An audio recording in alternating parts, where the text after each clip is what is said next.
Oi, Carol. Como promessa é dívida, tá aqui meu vídeo sobre a minha experiência como tanto pré-Espanha, na Espanha e meu retorno para o Brasil, tá? Que tudo isso é bem breve, vou tentar ser o mais rápido possível, porque se eu entrar em detalhes vai acabar ficando extenso. Mas assim, meu nome é Flávia, eu tenho 33 anos, sou casada, tenho um filho de 8 e eu queria, assim, conseguir passar o quão importante é a parte do planejamento antes de ir para a Espanha, para fora do país, para qualquer outro lugar. Antes de 2016, eu não tinha saído do Brasil, vamos dizer assim. O máximo que eu conhecia era interior de São Paulo, porque eu tenho família lá, e o litoral catarinense. Então, Paraná, interior de São Paulo e litoral catarinense. Não conhecia mais nada além disso. Nunca tinha saído disso aqui. Tá? E o que aconteceu? O meu planejamento antes, que demorou 6 meses entre essa decisão de sairmos do país até realmente a gente sair do país.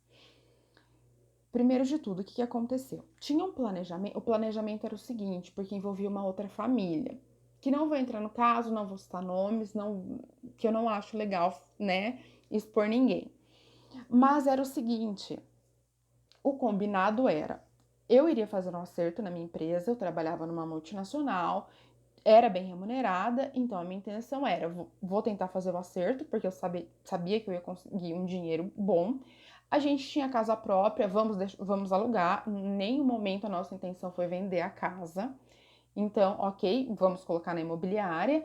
A gente tinha um carro, uma moto, e na época o meu esposo tinha um lava rápido que não, era zero lucro. Então, assim, o mês que não ficava elas por elas, né? O que ele ganhava pagava as dívidas, algumas vezes nos dava as despesas. Então, o meu salário tinha que entrar nisso tudo. Então, a gente tinha um montante. Então, financeiramente, a gente tinha essa estrutura para conseguir sair do país. Ok, então a gente foi tudo planilhado, foi tudo planejado. Mas a intenção era qual? Eu tenho descendência italiana. Pra gente não ir legal, porque a gente pensava muito nisso. A gente tem um filho pequeno, na época ele tinha 4 anos.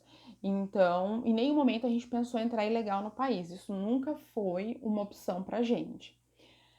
Eu comecei a mexer com isso da cidadania italiana. Foi onde eu fui atrás, fui me informar como que funcionava e realmente eu comecei o processo aqui.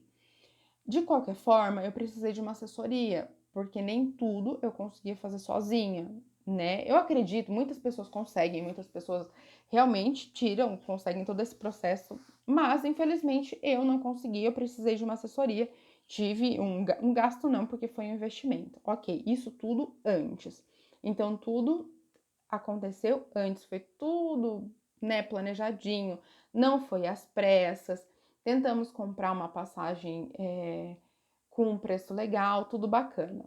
Ok. Mas e qual que era o planejamento na Espanha? Essa família que nós iríamos dividir casa, como que funcionava? Esse casal, eles têm filhos também, inclusive uma da idade do meu e outra mais velha. O plano era, como eles também estavam tirando a cidadania italiana, inclusive com a mesma assessora, o processo era o mesmo, eles já conheciam a cidade, porque a filha mais velha nasceu lá. Eles moraram por 1 ano nessa cidade e retornaram para o Brasil. Ok, então assim, nós estávamos indo estruturados por essa família, né, que eram conhecidos nossos. Então, tudo certo. A princípio, o, o homem, o João, foi em fevereiro, né, que foi quando ele foi para lá. E a intenção era, como ele tinha dado entrada no processo de cidadania antes, ele foi na frente. E o combinado era o seguinte: ele iria se responsabilizar por uma casa, um piso grande para que coubesse as duas famílias, né? Que tivesse pelo menos 3 quartos, um para cada casal e umas crianças iriam dividir, alguma coisa nesse sentido, né? Para a gente ter uma estrutura, ó, vamos fazer assim, então, pelo menos durante 1 ano a gente vai compartilhar, né? Casa, tudo, e quem precisar de ajuda, um dá suporte pro outro. Ai, como nós dois, né, as duas famílias tinham crianças, caso uma das mulheres consigam, opa, desfocou. Deixa eu tentar pegar o, aê, pegou o foco de novo. Uma das mulheres conseguir emprego primeiro, uma cuida das crianças da outra e tava tudo certo. Esse era o plano antes de sair do Brasil. Chegando lá, então, e aí o que aconteceu? Nós compramos as passagens, com um mês antes da gente ir, meu esposo começou a se comunicar com essa pessoa e essa pessoa começou a dizer que não conseguia casa, não conseguia piso, estava com dificuldade de conseguir algo que suportasse as duas famílias. Ele conseguiu alocar um piso, mas que não era cômodo para todo mundo. Mas nós já estávamos com a passagem comprada, nossa casa já estava alugada, nós já havíamos vendido Lava Rápido, e enfim. Com a cara e a coragem, nós fomos, os três, eu, meu marido e meu filho, que na época tinha 4 anos, nós tínhamos renda suficiente para nos manter durante um ano, seria assim, compartilhando uma casa, nos planos antes de sair do Brasil, né? Por quê? Nós olhávamos no site, a gente via que tinha assim até duplex, a gente via a possibilidade, claro que não era no centro, não num bairro tão próximo assim, né? Mas existia alguma coisa que cabia no nosso orçamento que seria possível. Chegando na Espanha, o que aconteceu? De imediato, eu precisei ir para a Itália para terminar o processo da cidadania. E o meu filho foi comigo, porque nós chegamos na Espanha, em Múrcia, numa quinta-feira à noite. Quando foi na terça-feira, o meu esposo começou a trabalhar. Então, assim, as coisas aconteceram muito certinha, muito providência divina mesmo, com um brasileiro, que nós somos eternamente gratos a ele, a família dele. E como a gente estava no período de turista, a gente ainda estava como, né, no período dos 3 meses, ele trabalhou ilegal com essa pessoa durante um tempo. E eu fui para a Itália com meu filho para terminar o processo, ou melhor, para dar início ao processo da cidadania, porque eu precisava assinar os papéis. Fiquei 2 semanas fora. E nesse período que eu me comunicava com meu esposo, ele já estava me alertando que estava sentindo que o clima não estava legal. Por quê? A família dessa pessoa que já estava lá ainda estava no Brasil, a esposa e os filhos. Então, ele começou a dar algumas indiretas, querendo dizer que, ó, vocês estão aqui meio de favor, só que não vai rolar mais aquele negócio de dividir casa, não. Eu fiquei as 2 semanas na Itália, quando eu retornei, meu marido, né, abriu o jogo para mim. Que essa pessoa simplesmente disse o seguinte: quem já está na Espanha sabe o processo, como que funciona para a maioria das coisas. Você precisa estar empadronado, né? A criança, o direito à educação é para todos, até onde eu sei. Mas para isso precisava do empadronamento. E para o empadronamento precisa do comprovante de aluguel, do contrato, desculpa, o contrato de aluguel. E ele não queria fornecer esse contrato para gente. A justificativa foi: a minha família chega o mês que vem e essa casa não é possível empadronar tanta gente. Então eu não posso empadronar vocês e eu precisava colocar meu filho na escola. Eu precisava do empadronamento até inclusive para terminar o meu processo da cidadania, para eu validar tudo isso na Espanha. Simplesmente, resumo, vocês precisam caçar a vida de vocês. Então foi onde a gente bateu o desespero. A gente estava do outro lado do mundo com alguém que supostamente iria nos ajudar e a gente não sabia o que fazer. E graças a Deus, como eu falo, que tudo é providência divina, essa pessoa que deu oportunidade de trabalho para o meu marido por esse tempo, que também não vou falar nome que eu acho que não vem ao caso, a esposa dele, eles se ofereceram para ajudar a gente a alugar um piso. Então, assim, eu acho que foi a coisa mais maravilhosa que alguém poderia ter feito. Eles não conheciam a gente tinha acabado de chegar na Espanha. Eles não sabiam da nossa índole, eles não sabiam de onde a gente vinha, se era verdade a nossa história. E realmente foi isso que aconteceu. Isso praticamente não tinha um mês que a gente estava na Espanha. Um dia que, se eu não me engano, já era junho, então lá em Múrcia é muito quente, eu nunca vou esquecer isso. Uma das filhas né, dessa pessoa ficou cuidando do meu filho e eu e a esposa dele, nós saímos, literalmente, nós saímos batendo rua por rua atrás de algo para alugar. Nós andamos tanto, tanto, tanto e nada, porque ela falou, eles queriam algo assim próximo da região que eles moravam, porque como fazia muito tempo que eles estavam ali, as pessoas conheciam eles, e então tinha mais essa credibilidade. A gente já estava exausta, muito calor, perna doendo. Quando a gente realmente desistiu, nós estávamos indo embora, estava retornando para casa dela para pegar meu filho, tinha um anúncio grudado num poste. A pessoa tinha acabado de colocar um anúncio, que é muito comum na Espanha, e eles colocam aqueles tiquezinhos com número de telefone para a pessoa fazer contato. Claro, eu ainda não falava nada, meu idioma era péssimo, né? Ela entrou em contato com essa pessoa. E a pessoa falou assim: não, se você quiser vir ver agora, eu tô aqui, inclusive. E era no mesmo bairro, era 2 ruas dali. E ela mesma falou que tinha acabado de colocar essa publicação ali, que tinha acabado de colar. E foi o que aconteceu. A princípio, a gente acabou contando uma mentirinha não muito. Foi uma mentirinha saudável. Porque era assim: era um piso, terceira planta, um quarto, 40 metros quadrados. Ou 42, se eu não me engano. Uma sala, um quarto pequeno, uma cozinha e um banheiro e acabou. Terceira planta sem ascensor, sem elevador. E a princípio a gente acabou dizendo que era só um casal. E essa pessoa que tinha acabado de conhecer a gente, que ofereceu oportunidade de emprego para o meu marido, né, durante esse período, ele fez o contrato de aluguel no nome dele por 1 ano. 1 ano. Ele não conhecia a gente. Mais uma vez, ele não sabia da nossa índole. Não sabia de onde a gente tinha vindo. Ele fez um contrato de aluguel no nome dele.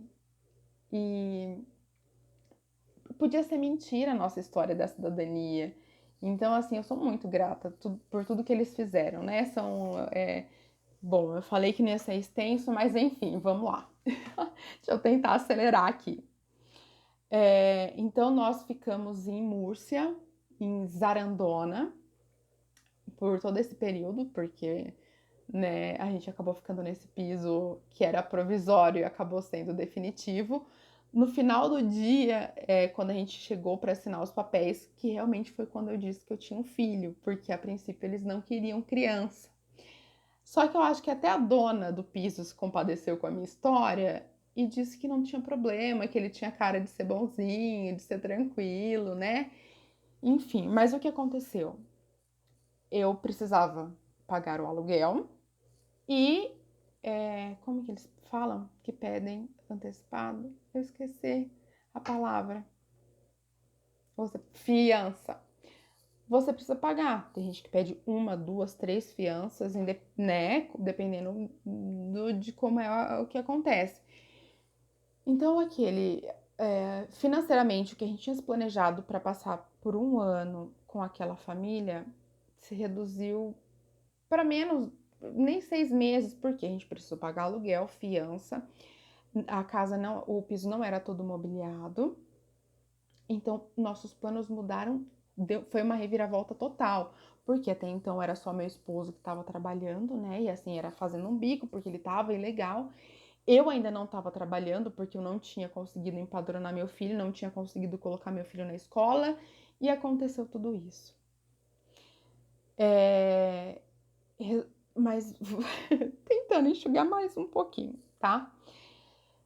A mesma dona do piso, que foi super bacana com a gente, de deixar ter uma criança, mesmo não podendo e tudo mais, mesmo ele sendo quietinho, um dia, ela sabia, um dia eu falei pra ela que eu tava buscando alguma coisa, precisava de um serviço, nem que fosse pra cuidar de alguém, de limpar. Ela falou pra mim que viu na padaria, ela trouxe um número de telefone anotado à mão. Esse não era nem esses tiquezinhos que estavam precisando para cuidar de uma pessoa maior, né, de um senhor, e que talvez coincidisse com o horário que meu filho estava na escola.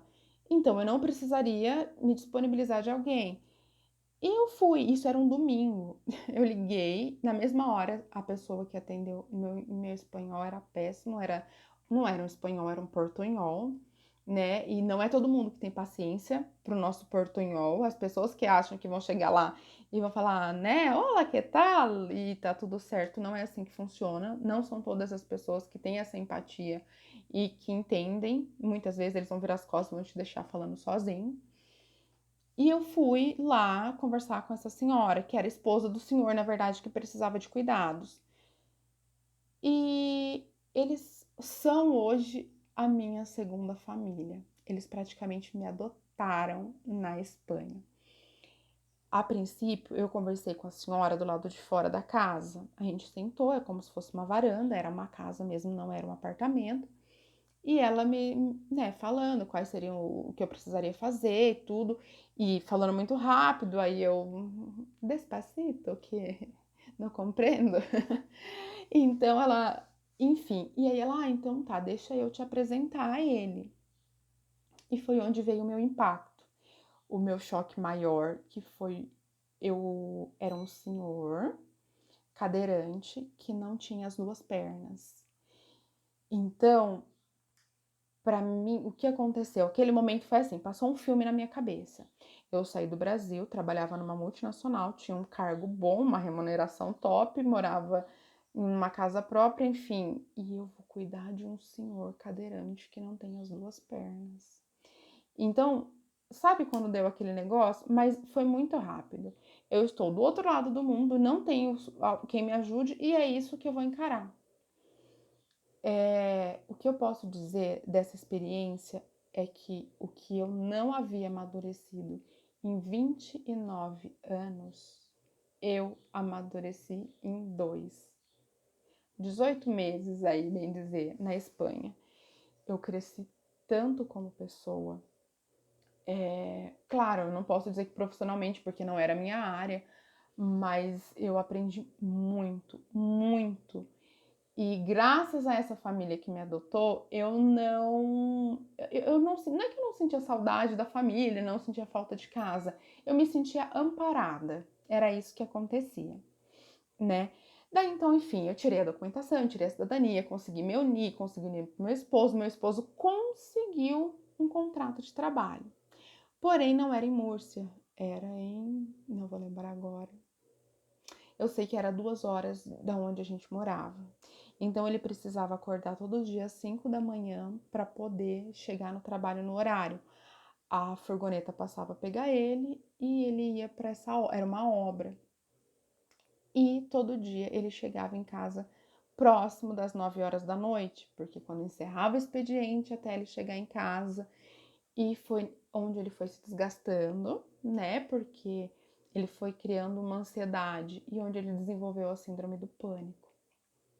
Porque ele não tinha tempo, ele acordava às 5, praticamente saía às 5h30 da manhã de casa, chegava às 9, já jantava, tomava banho e dormia, não estava tendo contato com a gente, ele começou a desenvolver isso, essa síndrome do pânico. Foi onde a gente começou a ter um certo conflito. E foi onde, infelizmente, a gente não conseguiu ter essa estrutura emocional, que também é muito importante, né? E a gente acabou retornando para o Brasil. Não é tão simples assim, tem mais detalhes no meio, eu sei o quanto é importante, que vai ficar muito vago tudo isso que eu falei, mas é que se eu entrar em todos os detalhes, vai passar de 1 hora ou mais aqui tudo que eu tinha para falar. Então, sobre a importância do planejamento. Nós tínhamos planejamento financeiro para 1 ano. e aconteceu o imprevisto e a gente teve que se virar nos 30 para passar por tudo isso. O quanto, por exemplo, nós sabíamos para onde nós íamos, o destino era a Múrcia, então durante todo esse período nossas pesquisas giravam em torno de Múrcia, né? Mas o que a gente precisa entender, uma coisa que eu já ouvi da Carol, na verdade acho que só foi da Carol que eu ouvi isso, independente do que aconteça, você tem um Brasil para retornar, você tem uma família te esperando aqui, você tem um suporte. Mas a importância do planejamento é essencial, porque se a gente não tivesse, principalmente planejamento financeiro, quando essa pessoa falou assim, toma seu rumo, o que a gente ia fazer com uma criança de 4 anos, sem estrutura nenhuma, sem saber falar, sem saber o que procurar, porque a gente não tinha conhecimento. Então, eu acredito que assim, cada experiência é um caso único. Não, meu caso não vai se igualar com o caso de outra pessoa, da mesma forma que uma situação de outra pessoa pode não se igualar com a minha, mas a importância de você fazer tudo pensado, nada no imediatismo, principalmente quando envolve filho, tá? Não que isso seja, né, mas é muito importante porque o período de adaptação também não é fácil. Então, eu acho que eu tentei ser o mais breve possível em todo esse resumo que eu tinha para falar. E é isso que eu queria te explicar, Carol. Numa outra oportunidade, se a gente puder bater um papo e eu conseguir te explicar mais detalhes do que ficou vago, eu sabe que eu sempre vou estar à disposição, tô aqui para o que precisar. Vou estar aí no seu curso com certeza, e eu sei que isso vai ser muito proveitoso, mesmo eu tendo morado na Espanha, eu acredito que é muito válido, tá bom? Muito obrigada pela oportunidade de contar um pouquinho da minha história, e é isso aí. Muito obrigada mais uma vez. Tchau!